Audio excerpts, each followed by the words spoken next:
娘，我决定不嫁给顾云峥了。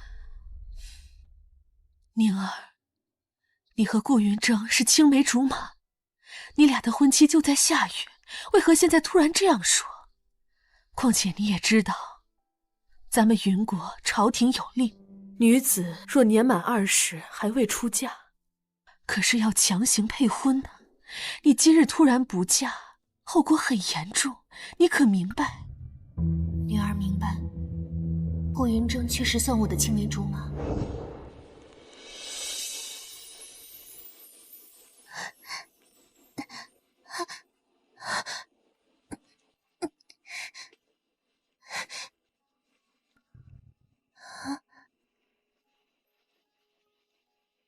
阿宁妹妹，送给你。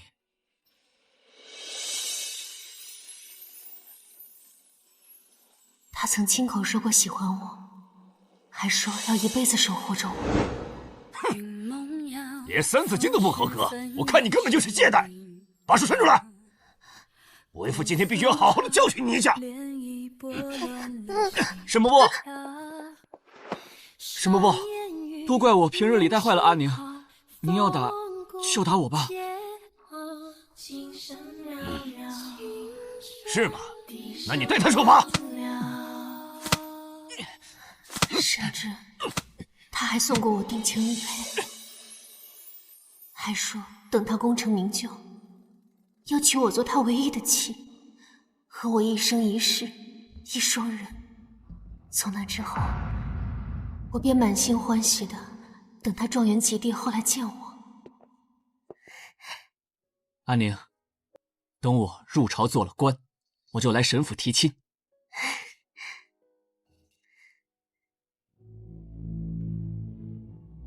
阿宁，我初入朝堂，根基未稳，不宜成亲。等我建功立业后，一定来提亲。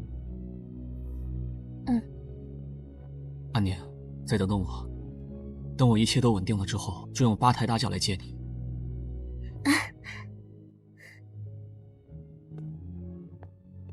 可我没想到，最后我没等到顾云峥的8抬大轿，却等到他带回来了另一个人。阿宁，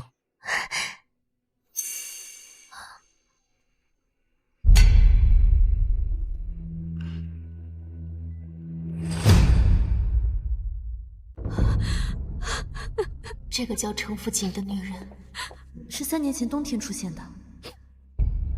这是谁家的姑娘？我好饿。来，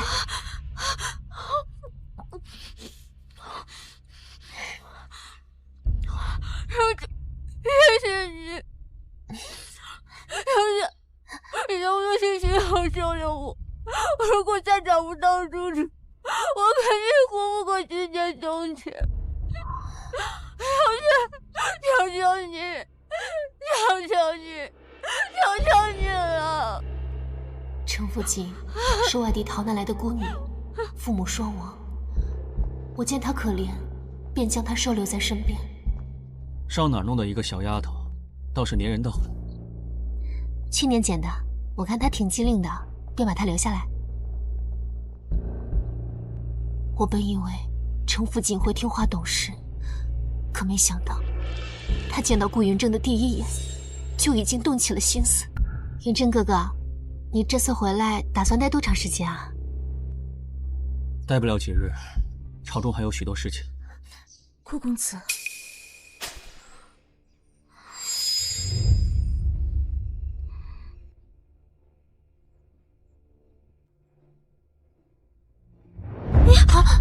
对不起，顾公子。我没事，你手有没有事？没有。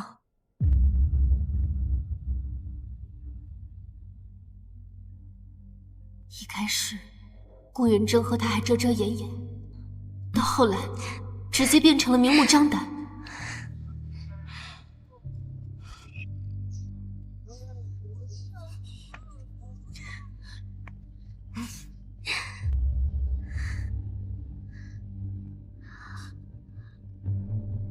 傅锦到底是女子，云峥哥哥，你该注意保持些距离。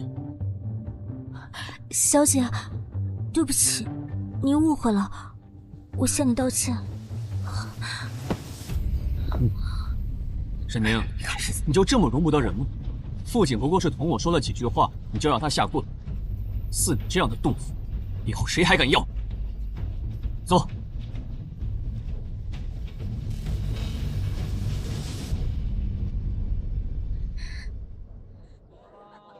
这顾公子和沈家小姐不是有婚约吗？怎么还当众下他面子啊？男人三妻四妾多正常呀，定是那沈宁善妒，这种女人娶回去也是母老虎。要我说呀，这沈小姐都20了，顾公子要是不要她，这名声怕是只能嫁个乞丐了。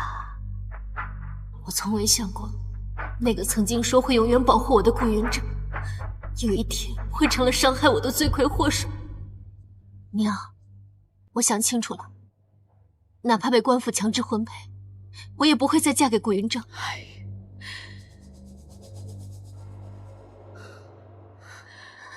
好，好，好，既然你这样说，为娘便同意你的想法。不过你放心，还有1个月，娘啊，娘一定会给你物色一个好的夫婿。谢谢阿娘。不过，那个顾云峥，你最好问清楚，是不是真的要娶那个贱女人，免得等你嫁人后，他再来纠缠。女儿这就去问。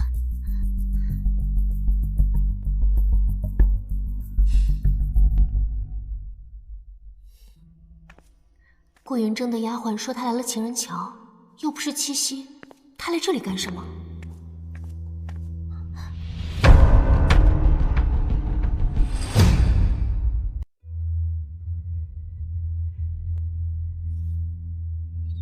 阿锦，我若是能早些遇到你就好了，都是怪我当时太冲动，先跟沈凌定下了婚约。别说了。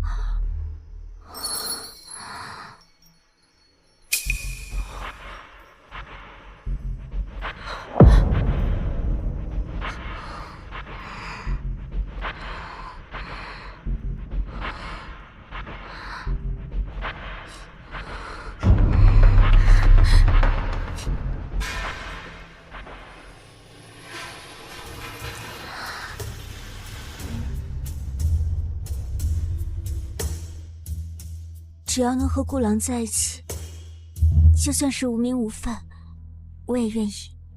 不，我要娶你，8抬大轿，3媒6聘，一个都不能少。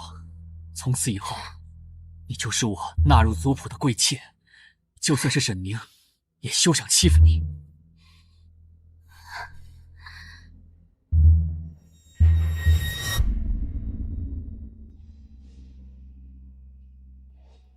原来他5年来一直不越界碰我，并非是尊重我，而是爱我不够深罢了。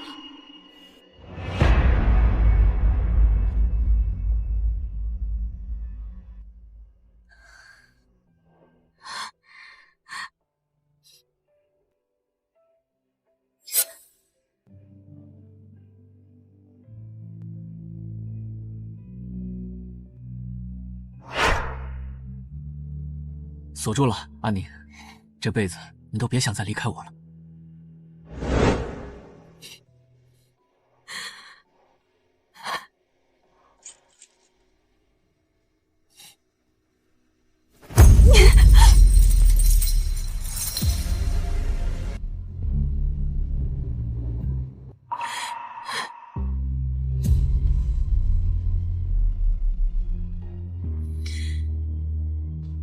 顾云峥，你既无情，我便休息。此生我都不会再爱你。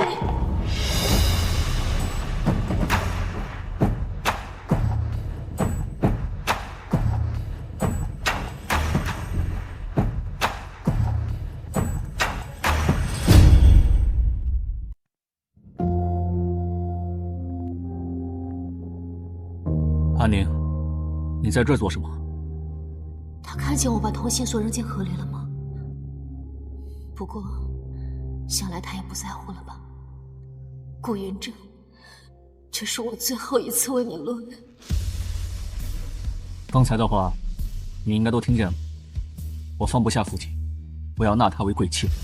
但是你放心，我也会娶你。无论如何，你都是我唯一的妻子。好，我知道。你不要生气，下个月我们就成亲了。到时候，你和父亲都是我的妻子，我绝对不会偏袒任何一个。是吗？那去年今日这里发生的事情，你可还记得？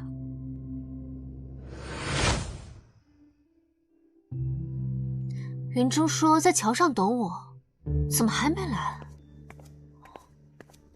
小姐，这是在等顾公子吧？我不是说了，今晚不用你伺候，你怎么还跟来了？我可不是来照顾小姐的，我是来见顾郎的。我再说一次，郑哥哥是丞相之子，你一个丫头，顶多做个通房丫鬟，通房与奴婢无异，远不及嫁给管事，好歹能做个正头娘子，不比为奴为婢强。沈宁，虽然你是大小姐，但顾云峥只能是我的。你小姐，你就成全奴婢吧，奴婢是真心喜欢顾公子。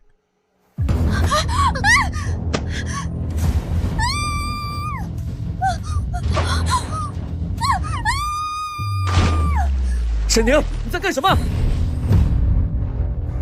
沈宁，你在干什么？园长，不是的，救命！救命！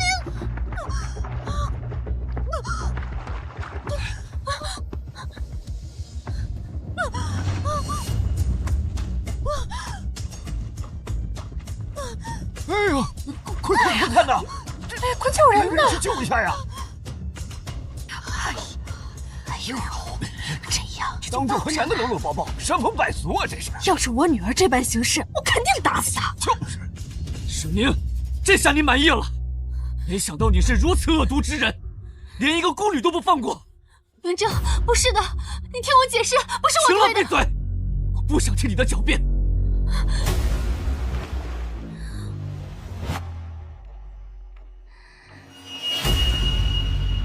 园长，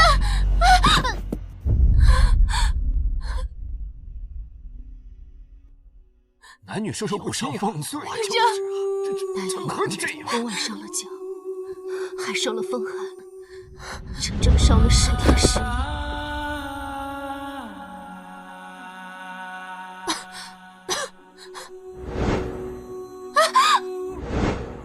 不是我，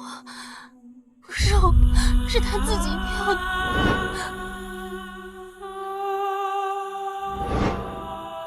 园长，相信我。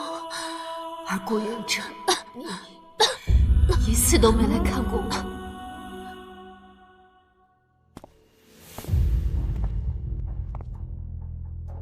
安宁，我要跟你说件事。什么？我决定纳傅景为贵妾，这些都是拜你所赐。当日我当众碰了她的身子，我必须要对她负责。你来，就是跟我说这个。安宁，我也是被逼无奈，谁让你先闯的祸？若有他不落水，你便不会娶她了吗？安宁，过去的事情就不要提了，走吧。不用了，我自己有家。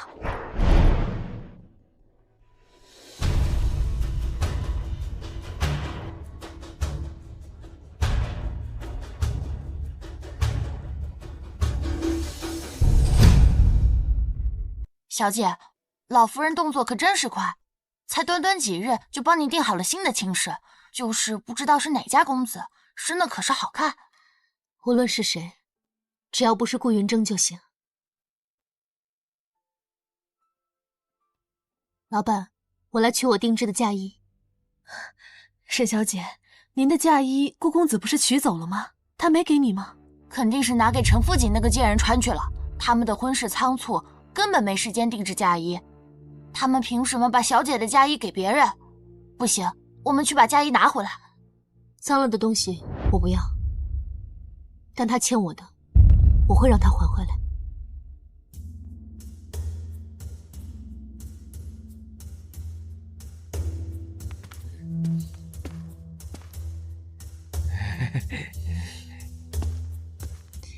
爹娘，他们是？这便是宁儿吧？我是你远房的婶婶，不过啊，已经出5服了。听说顾家公子不要你了，怕你被随便指派给那些不靠谱的阿杂东西。堂婶特意带我娘家外甥来跟你说媒。爹娘，这就是你们帮我找的夫婿？谁说要让你找这样事儿？分明是他们自己凑上来的。来人，把这2个不知好歹的东西轰出去！慢着，沈夫人，莫怪我说话难听啊。这京城谁不知道你家女儿和顾家公子从小就定了婚约的？宁儿的名誉早已毁了，谁家愿意娶个破鞋呀？大婶儿，说话注意分寸。如今那对方上赶着要娶个贵妾，这宁儿要是硬着头皮嫁过去，那一定是被压着抬不起头来的吧？我说的对吧？与其让宁儿去受妾室的气，那不如找个赘婿。就我这外甥老实本分，他要是娶了宁儿还能继续留在你们沈府，到时候宁儿就可以陪在你们2老的身边，为你们养老送终了，这岂不是2全其美的事儿吗？是啊，我一定会好好对待宁儿的，是吧，沈姑娘？滚！你居然敢打我！你居然敢打我！你打你又如何？别说是打你，就算是拔了你的舌头，都是你活该。哪来的乡村野妇？沈宁是我的妻，若是再让我听到你们打她的主意，别怪我对你们不客气。到时候就算是杀了你，还不快滚！你给我等着！安宁，你没事吧？这是当初那个他。等我入朝做了官，我就来沈府提亲。下月初8是我纳傅景为贵妾的日子，你若是想来，记得拿上这个。看来终究不过是昙花一现。最近府里忙，没有时间。忙？爹娘在忙我的婚事。是啊，咱俩的婚事确实也该提前准备。等我纳完傅景为妾，你就乖乖等着我8抬大轿来接你。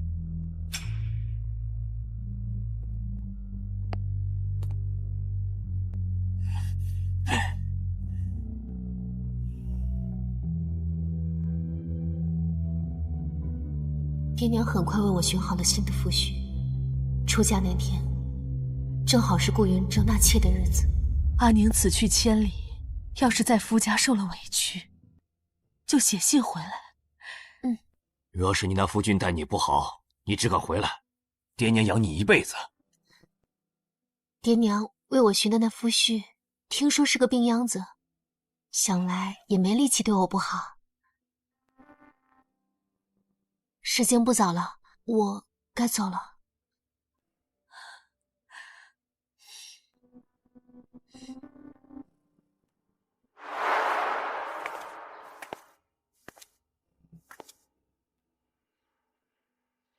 顾云峥，都是你害得我不得不远嫁，此生我都不会原谅你。起轿！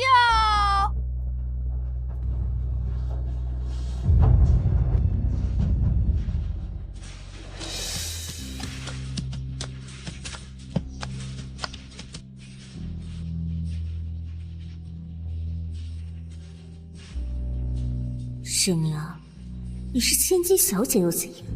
到头来还不是我先嫁给顾郎。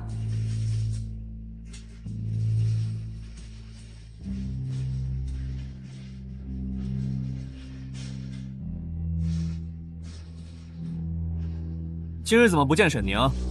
回少爷，沈府今日无人前来。今天是我大喜的日子，他到底在干什么？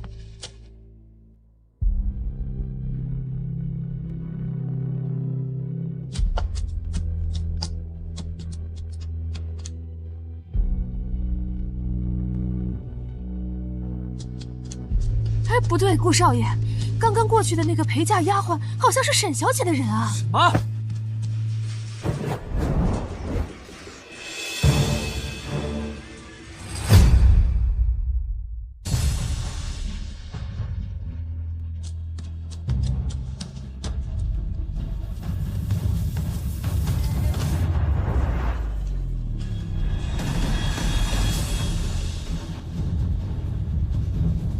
顾云峥，你果然骑着高头大马，抬着八抬大轿来了，只不过娶的却不是我。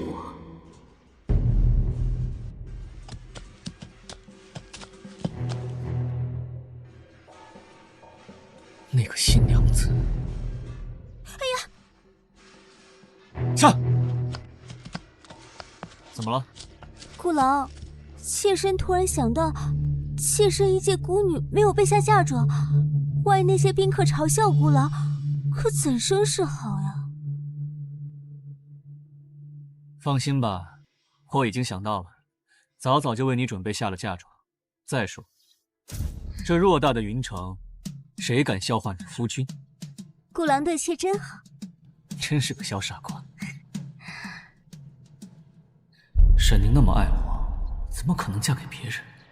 应该是我看错了。哎，少爷。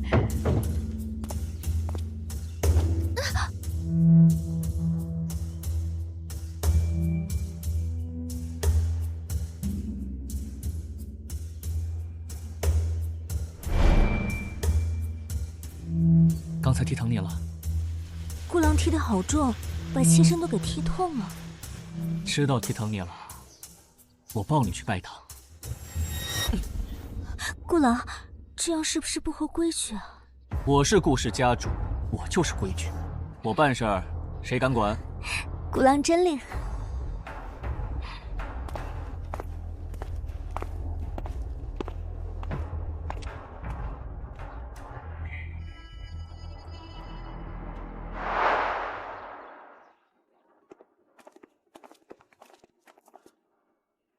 请新郎踢轿门，郎君日后不惧内。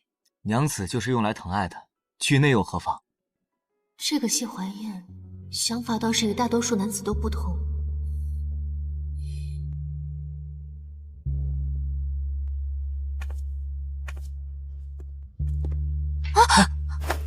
娘子小心，离吉时还有些时间，娘子勿急。不是说我嫁的是个病秧子吗？娘子小心，前面有台阶。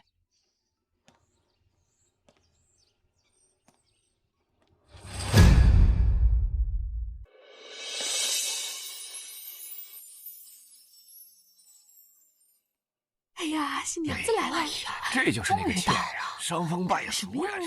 我真好奇呀，我要看看长什么样，把他迷成这个样子。听说长得不错，就办了吧。看看热闹。就这么进来了，这不太合规矩。怎么不见沈宁？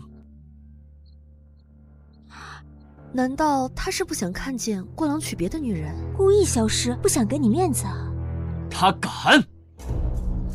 神府贺礼！你家小姐怎么没来？今日我大婚，她竟敢不来！顾公子不知道吗？我家小姐已经成亲了，而且婚期就在今日。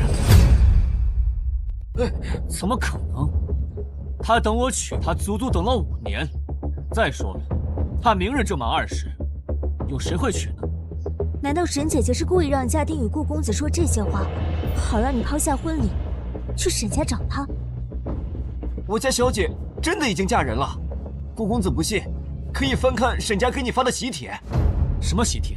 因为婚事仓促，老爷昨夜才派人往外发喜帖。你有收到喜帖吗？是这个吧？因为是同一天的婚礼，小的以为公子肯定不会过去，就没给公子。我不信，我不信他会另嫁他人。不行，晚上就要成亲了，你不能走啊！下手真重啊，说走就走。怎么走什么呀？这都不成了。哎呀，我的也是。沈宁，最好乖乖给我待在沈府。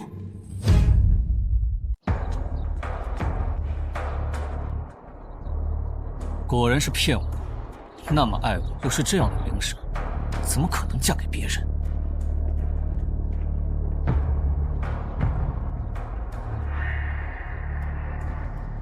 你耍这么多手段，不就是为了把我从婚礼上拽出来？我来了，不过你要承担惹怒我的后果。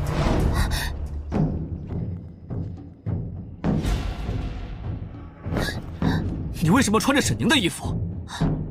这套衣裙是阿宁表姐送我的，她说她已经不喜欢这种颜色了，丢掉可惜，不如送我。沈宁呢？她人在哪儿？这位公子是来送阿宁表姐的吗？你来晚了，她已经被南方花轿接走了。不可能，她这么爱我，不可能嫁给别的人。你说谎！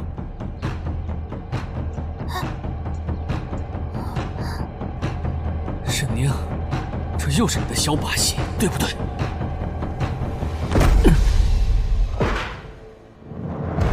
人呢？东西呢？他的东西呢？我不是说了吗？阿宁表姐已经被南方的花轿接走了。不可能，她不可能另嫁他人的。沈姐姐她真的嫁人了，妾刚刚问过沈夫人了。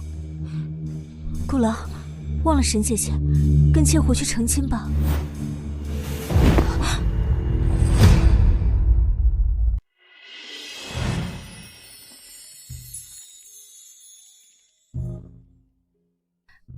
一拜天地，二拜高堂，夫妻对拜。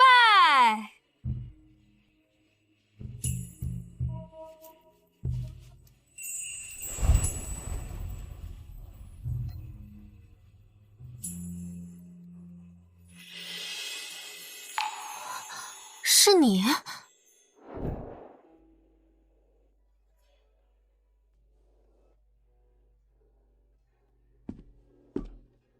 既妃之音，小姐为何如此伤怀？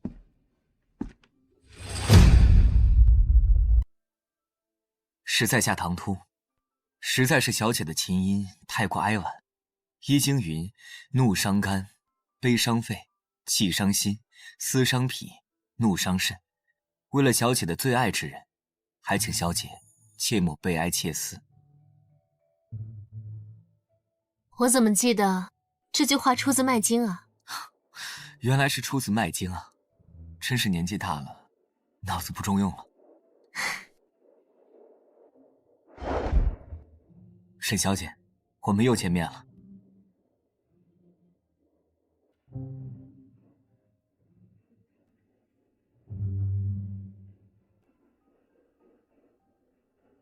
慢着！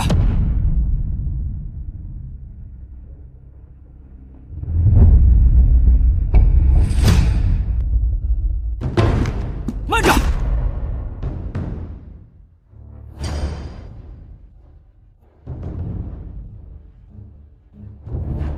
安宁，你怎敢私自嫁给他人？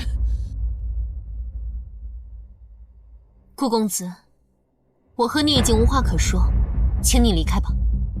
无话可说？我们在一起5年，怎么就无话可说了？顾公子，想来你是得知今日我与阿宁成婚，特地前来祝贺的吧？亲友们劳累了一日了，爹娘，不如请大家入席吧。对。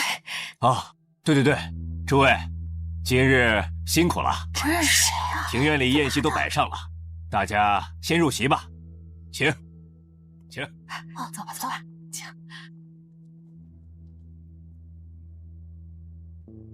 顾公子，要不你也去外面喝一杯？你不要在这给我摆出一副家主的样子。我同阿宁5年的感情，岂是你能插足的？我不管你们之前发生了什么，但阿宁是我明媒正娶的妻子。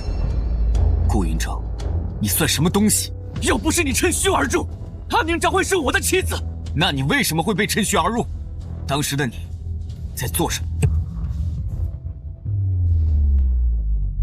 微烟韶华流转，耗尽了3千之战。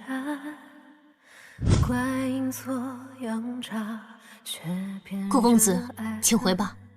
如今，我只想好好和谢老过完后半生。可是你根本不爱他呀！你跟一个不爱的人在一起，你怎么可能会幸福？只有我才能给你幸福。可是，我也不爱你。怎么可能？我们从小一起长大，青梅竹马，在一起5年，5年呐！这个世界上没有人能比我更加了解你。那你就更应该看得出来。早在情人桥那天，我就已经不爱你了。怎么可能？你怎么可能会不爱我？我们一起经历了那么多风雨，难道就因为我纳了一个妾，你就要抛弃我们5年的感情吗？再说，我纳父亲，那也是没有办法的事情啊。安宁，我知道是我对不住你，但是我碰了父亲的身子，我若不娶她，那他能怎么办？外面的闲言碎语足够杀了他。那我呢？全京城都知道你要娶的人是我，你这样做又置我于何地？你明知道她是渔女出身，蛇性极好，你却还是要下水去救她。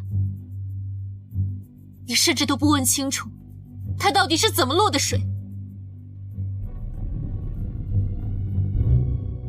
程父锦不止一次和你袒露爱意，当时的你难道不明白，那次落水根本就是一场逼婚的阳谋？安宁，她无亲无故，又是个柔弱女子，我自然是要多照顾她些。而且她还小，少女的感情总是来得单纯和炙热一些。是，她只比我小1岁。你有家人护着，而她只是一个孤女。安宁，你什么时候变得心眼这么小？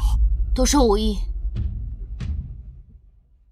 顾云峥，如今我已经嫁为人妻，你也娶了主义的家人，从此我们桥归桥，路归路，只盼以后再无相见之日。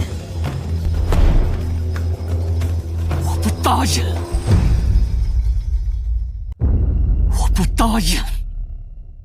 安宁，那年你想吃巨富楼的糕点，我起一大早排了3个时辰的队，我终于买到。回来的时候，我生怕糕点凉了，就一直揣在怀里。这件事情你忘了吗？还有那次你背不出3字经，沈伯父要打你手板，让你伸手，你不肯，你怕疼，我就伸出自己的手。每次我被打了之后，1个月我都握不了笔。之后我被父亲罚跪祠堂，你让沈伯父带着你来顾家做客，为的就是偷偷从门缝里塞糕点给我。事到如今，你还提那些陈年旧事做什么？还有那一年冬天下了特别大的雪，你想出去玩雪，之后不小心摔伤了腿，我就背着你一路走回的沈府。之后我在床上躺了大半个月，这些事情你难道都忘了吗？顾云峥，你确实以前对我很好，我也很感激你，曾经让我拥有过美好的岁月。可那些都已经过去了。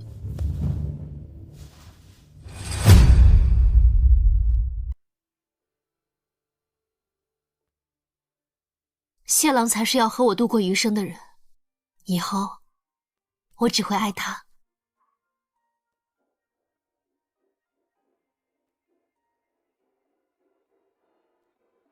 我不就是纳了个妾吗？你自己出去看一看，外面哪个男人不是3妻4妾？我也就只纳了1个而已。再说了，你又怎知他未来是否会妻妾成群？我此生定不会纳妾。你说什么大话？每个男人都会说。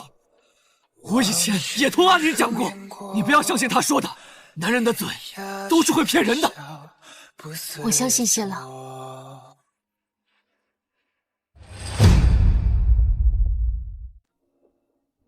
我父亲说过，我公公这一辈子就没纳过妾，一夫一妻过了近30年。再说，我相信我父亲的眼光，他不会看错人的。阿宁，你凭什么找阿宁？阿宁是我的，我绝不会让她嫁给别人。谢怀燕，你就给我死了这条心！阿宁，跟我回家。顾郎，顾郎，对不起，跟我回去吧。你这样，我真的好心痛。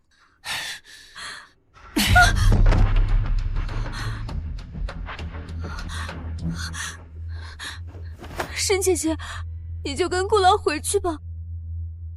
顾郎他真的很在乎你。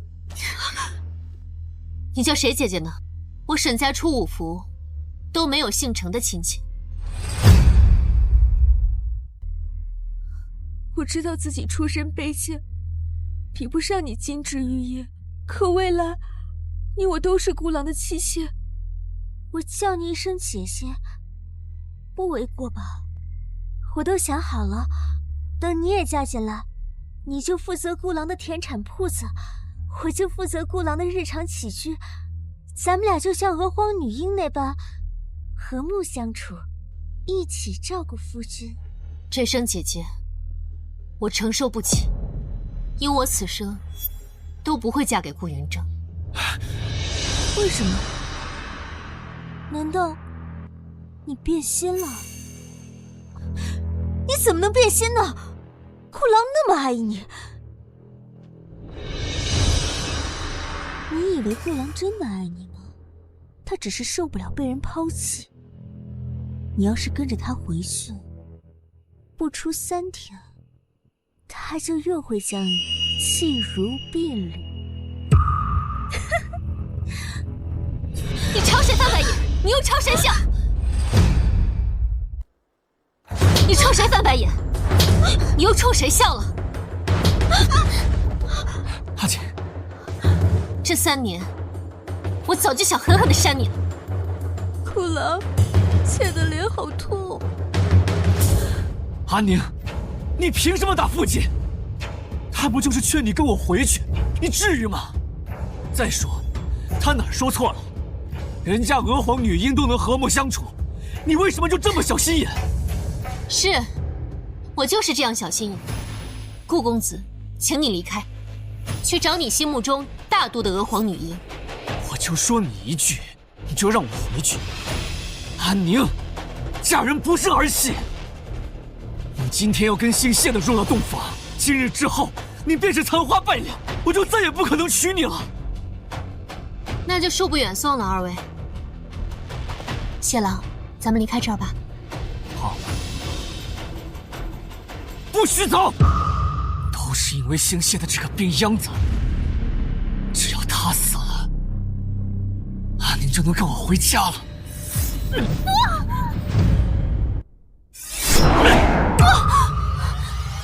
顾云峥，你若是敢伤谢郎分毫，我这辈子都不会原谅你。沈姐姐，你怎么还帮着别人啊？你不会真的变心了吧？去死！谢郎。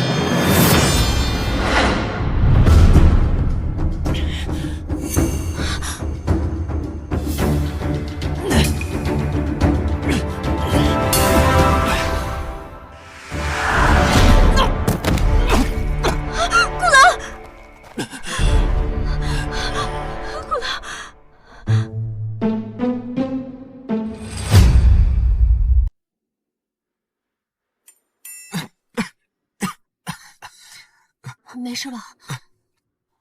没事儿，只是许久不曾活动，有耗力过度。顾云峥，我本想给你留几分脸面，好还了幼时你对我的照父之恩，可你竟敢打我的夫君！你现在就给我滚出去！再敢来谢府闹事，休怪我对你不客气！你凶我，受伤的可是我呀！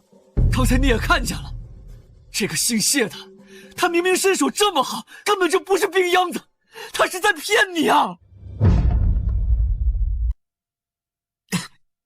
安宁，你难道还看不出来吗？他是在演戏啊！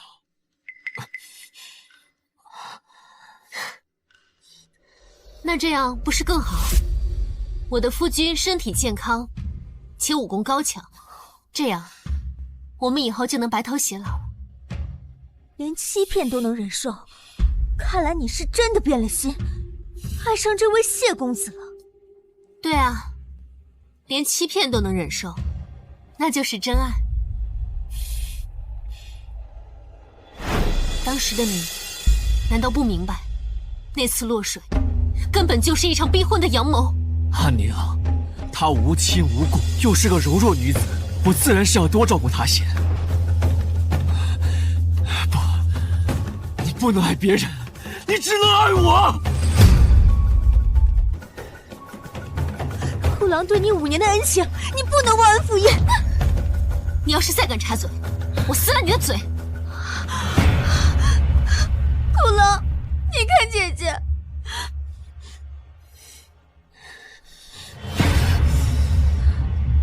安宁，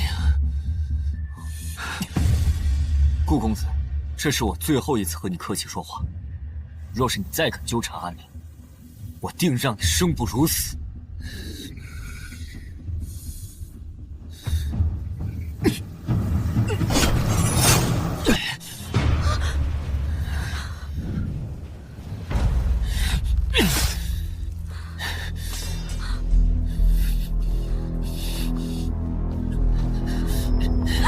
顾郎，你会死的，咱们回去吧。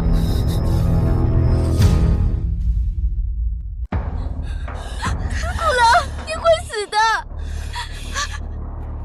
咱们回去吧。阿宁，今日我先走，改日我一定会来带你走的。姓谢的，你要是敢动阿宁一根手指头，我定杀你！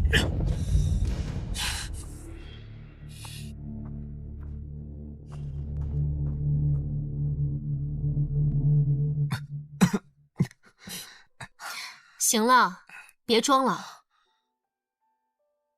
娘子要打要骂都使得，就是千万别生闷气。我根本就没有生你的气。娘子真的不怪为父骗了你。刚才你若真是个病秧子，早就已经死在顾云峥剑下。回想刚才那一幕，我只有恐慌和庆幸。我怎么会怪你？多谢娘子体谅。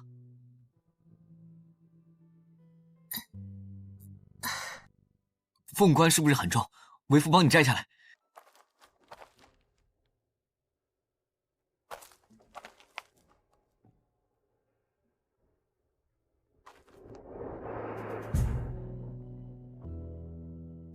娘子，为夫帮你把嫁衣也一并脱了吧。啊，我还是自己来吧。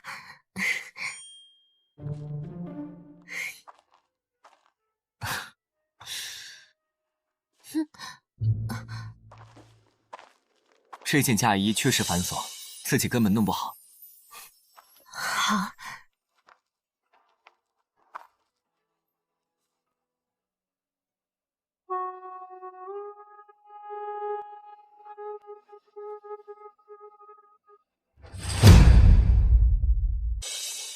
谢郎，你动作怎么那么娴熟？因为这凤冠和嫁衣都是为父亲自设计的，只是时间仓促，不够精美。谢谢啊。我娘子是要与为父相伴一生之人，以后都不用说谢字。你那个谢郎，今晚可不可以别？为父明白，来日方长，为父不着急。睡吧，明天还要早起。少年语，年轻跑，风骨皆好。琴声袅袅，笛声寥寥。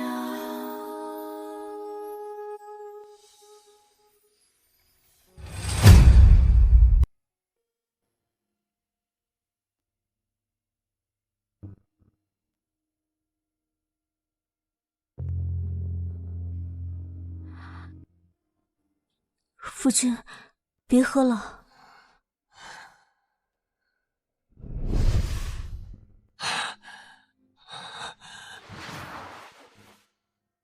安宁，你别离开我，都是我的错。我发誓，我以后再也不惹你生气了。我一直以来爱的只有你一个。好。那你不嫁给谢怀燕了吗？不嫁了，我只嫁给顾郎。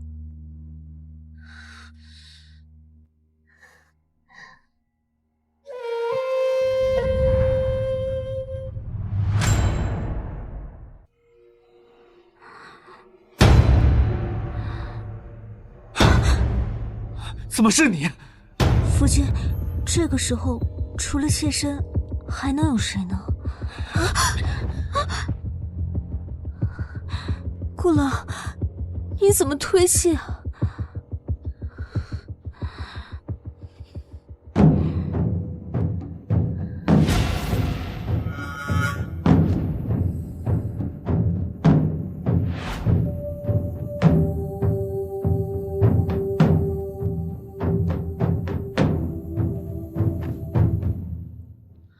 夫君，春宵一刻值千金，让妾伺候你吧。滚开！夫君，我是沈宁啊。不是沈宁，都怪你这个女人，从中挑拨，安宁才会离开我。我挑拨你和沈宁的感情？顾郎啊，事到如今，你还有脸说出这种话？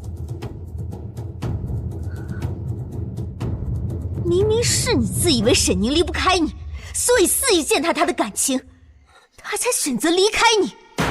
没有，我没有践踏安宁的感情。我那么爱她，我怎么可能践踏她的感情？顾郎莫不是喝醉了酒？就失忆了吧？是谁趁着沈宁不注意，偷偷与我举止亲密？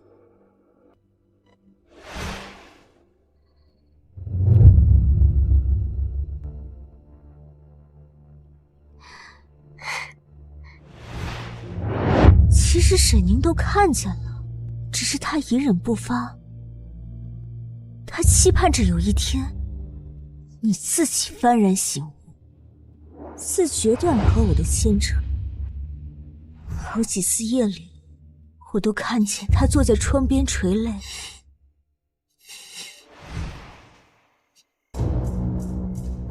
到后来，你更加肆意妄为，竟然跟他说你要娶我为贵妾。正妻还未进门，就要娶贵妾，你真是踩在沈宁的脸上，狠狠地践踏呀！不是的。不是这样的，我也不想。都是你，要不是你当初跳下情人桥，我又怎么会碰你的身子？当初确实是我设计逼婚，可后来呢？在情人桥上，你抱我、吻我，被沈宁撞见，也是我设计的吗？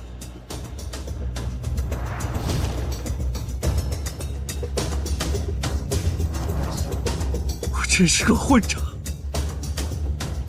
顾郎，忘掉沈宁吧，和妾在一起吧，切会永远爱你。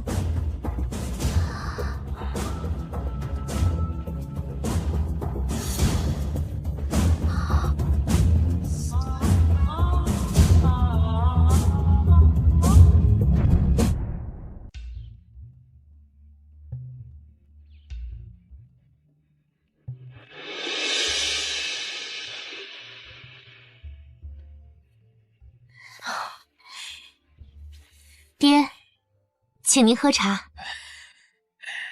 娘，请您喝茶。好孩子，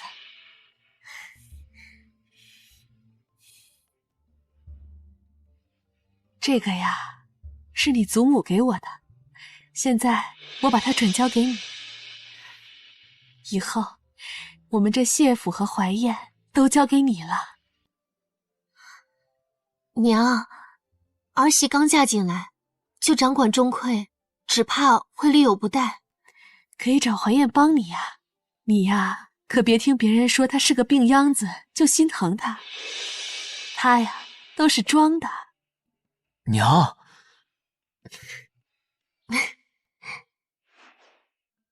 你最爱吃的杏仁酥。你怎么知道我最爱吃杏仁酥啊？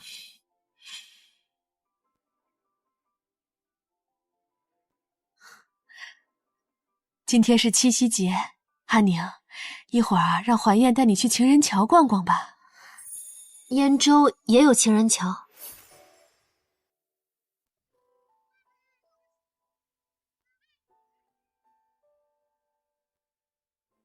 你看，是不是有种熟悉的感觉？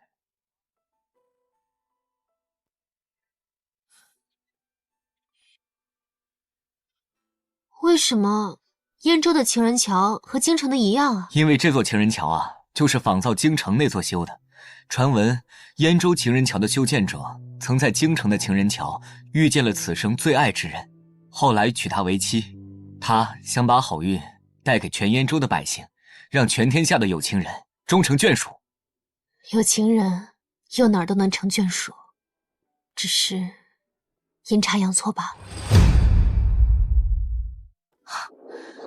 我说的也是谣传，真正的原因是修建者是京城人士，他呀有个特别凶恶的老婆，不准他熬夜画图纸，没办法，他只能把京城那座给招搬过来。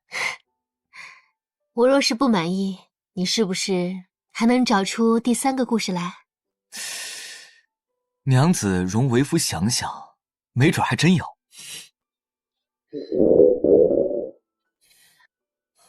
我知道这附近有一家小馄饨店，味道还不错。娘子稍等，我这就去买。哎，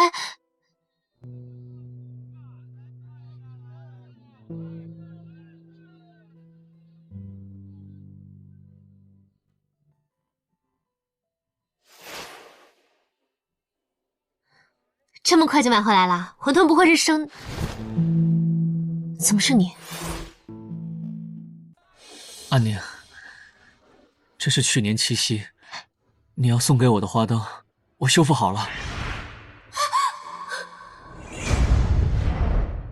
我知道这兔子灯是阿宁亲手做的，所以特意捡了回去，花了1天1夜才修复好。你看，是不是和当初的一模一样？你曾说兔子红眼，奇形怪状，让人看了不舒服。我每每画兔子，从不染红眼睛。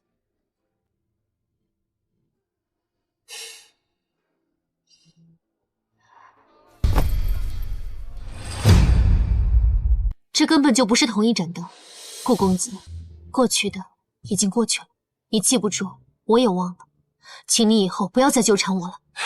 不是的，我没有忘记，只是那盏兔子灯被人踩碎了，我怎么修复都修不好，只能另做一盏。阿宁，你没忘记，你还记得我不喜欢兔子红眼睛，你记得我的所有喜好，所以你还是爱着我的，对不对？你魔怔了。阿宁，我去城父亲是被逼无奈的。我知道，因为你碰了他的身子吗？不是因为这个。我之所以娶程父锦，是因为他身上有一份我父亲贪赃枉法的证词。那份证词一旦被暴露，我顾家就会被满门倾覆。我曾经试图用金钱引诱他交出那份证词，可是他没同意，我只好又以深情。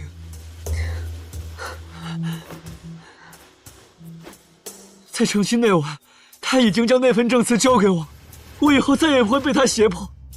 安宁，你回到我身边好不好？我以后一定会像曾经许下的诺言那样，一定会守护你的一生一世。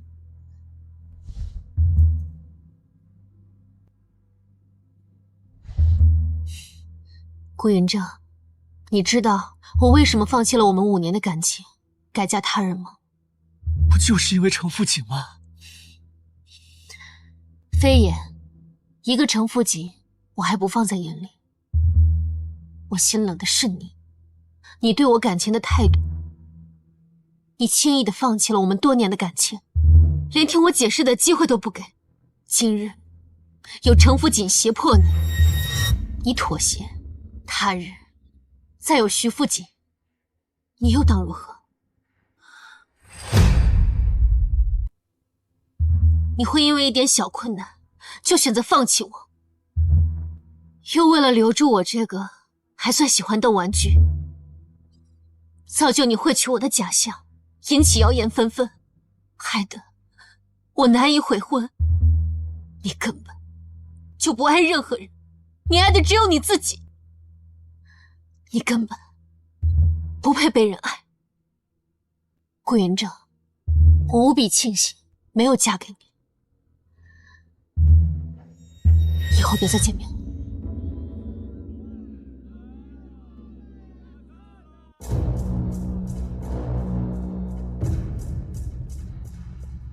安宁，我是真的爱你，安宁，我发誓我是真的爱你，我再也不会碰别的女人。安宁，安宁，你再给我一次机会，我真的错了，我的余生不能没你啊，安宁。安宁，顾郎，是你不爱你，你就跟我回去吧。都是因为你这个女人，害得我跟安宁离心，你滚！我不松手，要么死在你身边，要么你就跟我回去。我已经休了他，我现在跟他没有任何关系了，安宁。顾云正，我再跟你说一遍，我的离开跟程父锦没有任何关系，你跟他怎样，我一点都不关心。安宁，你不是不相信我吗？我现在就向你证明，我对他有没有感情。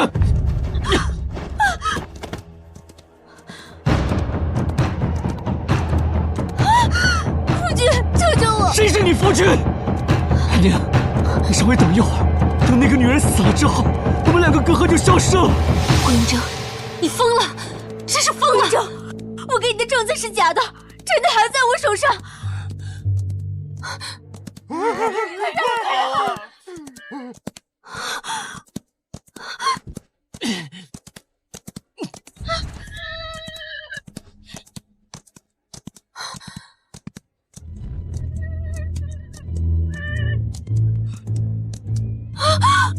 安宁！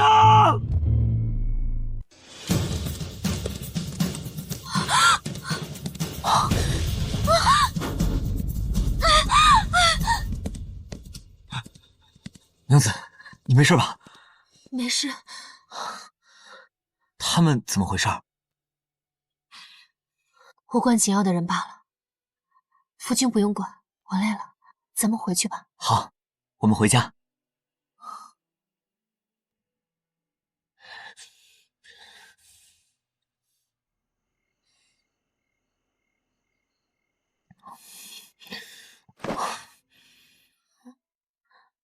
夫人，我骗了你。说吧，什么事儿？顾云峥说的是真的，这门婚事确实是我费尽心思求来的。3年前我对你一见钟情，可后来找人打听，才发现你有一个相爱的竹马。当时觉得惋惜，但我一直都希望你能过得好。前些日子我听说沈夫人在帮你物色一门亲事，打听之下才得知你的事。我便立刻前往京城向岳丈提亲。那你的身体……装的，你一日不肯成亲，我便不会死心。娘子，你会怪为父骗了你吗？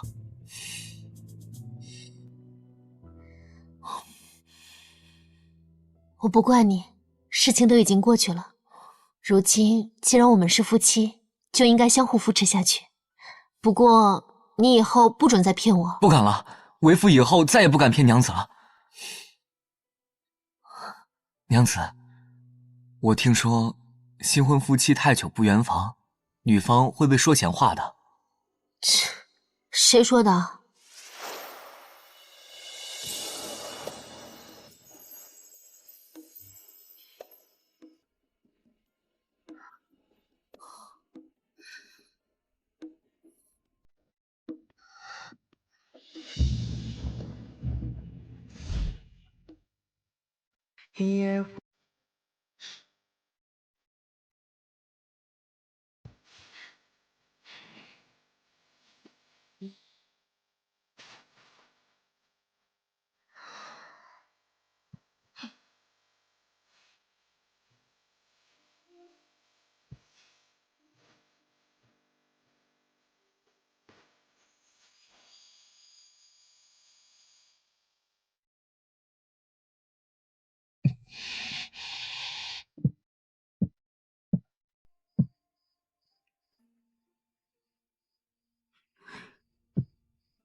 就知道买孙，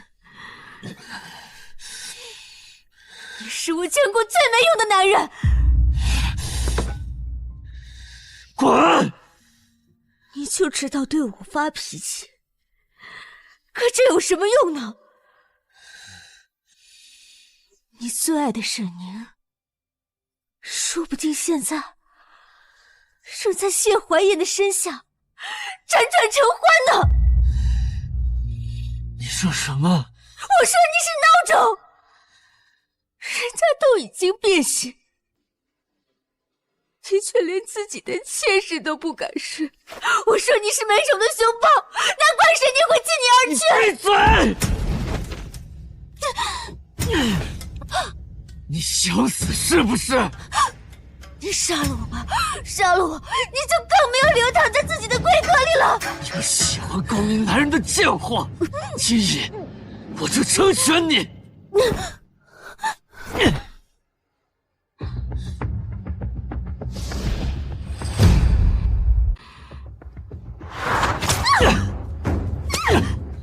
知道错了，我知道错了。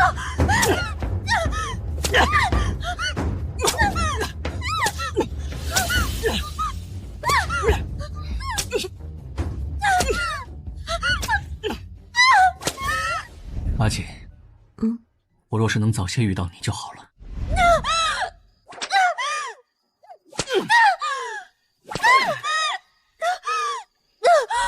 我要娶你，8抬大轿3媒6聘，一个都不能少。从此以后，你就是我纳入族谱的贵妾，就算是沈宁，也休想欺负你。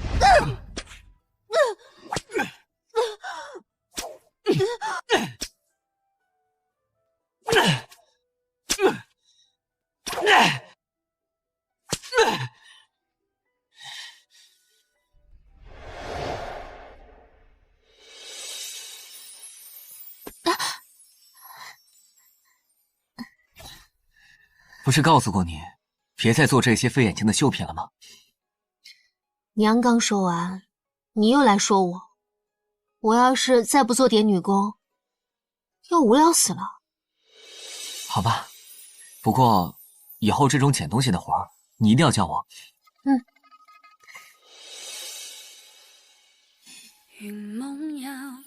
娘子，刚才我接到京城传来的消息，顾云峥因为虐杀妾室，被判了流放3000里。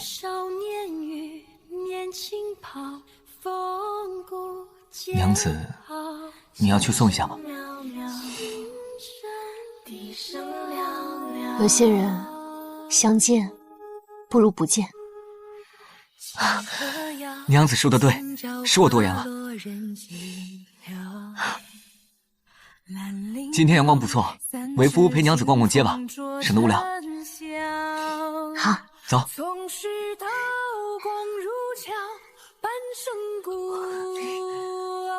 闪若云天。